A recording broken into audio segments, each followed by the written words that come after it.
Hai co-friends, jadi di sini ada pertanyaan, jumlah dua bilangan positif adalah 120. Agar hasil kali dari kuadrat bilangan pertama dengan bilangan kedua mencapai maksimum, selisih dari bilangan terbesar dan terkecil adalah. Jadi, untuk soal yang menanyakan maksimum, nilai maksimum atau nilai minimum merupakan soal tentang terapan dari turunan. Pertama kita harus tahu dulu bagaimana cara menurunkan sebuah fungsi. Jadi apabila ada fungsi fx sama dengan m x pangkat n, maka f aksen x atau turunan dari fx-nya adalah m dikali n dikali x pangkat n dikurangi 1. Lalu kita kembali ke soal. Di soal ada diketahui kalau jumlah dua bilangan positif adalah 120. Kita misalkan kedua bilangan positif itu adalah A dan B. Jumlahnya adalah 120. Dari sini kita tahu kalau B sama dengan 120 dikurangi A. Lalu yang ditanyakan adalah hasil kali dari kuadrat bilangan pertama dengan bilangan kedua, atau kita misalkan sebagai Y, mencapai nilai maksimum. Nah, untuk mencapai nilai maksimum, Y aksen harus sama dengan 0 atau turunan dari Y harus sama dengan 0.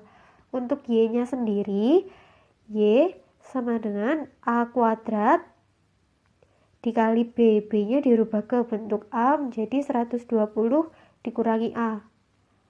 Maka kita punya Y sama dengan 120 A kuadrat dikurangi A pangkat 3.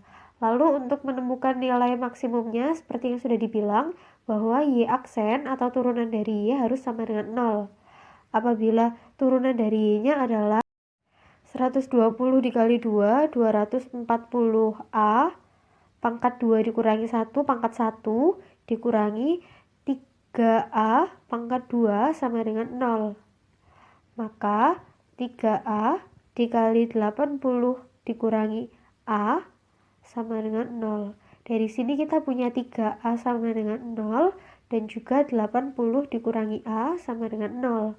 Untuk 3A sama dengan 0, maka A sama dengan 0, atau 80 dikurangi A sama dengan 0, maka A sama dengan 80. Karena di perkalian A dan B harus ada hasilnya, maka A tidak boleh sama dengan 0, sehingga kita punya kalau A sama dengan 80. Nah, dari permisalan lain yang kita punya, bahwa B sama dengan 120 dikurangi A, sedangkan A-nya adalah 80, maka B-nya adalah 40. Lalu yang ditanyakan di soal adalah selisih antara kedua bilangan tersebut. Maka 80 dikurangi 40, hasilnya adalah 40, atau ada di jawaban yang C. Sampai jumpa di pertanyaan berikutnya.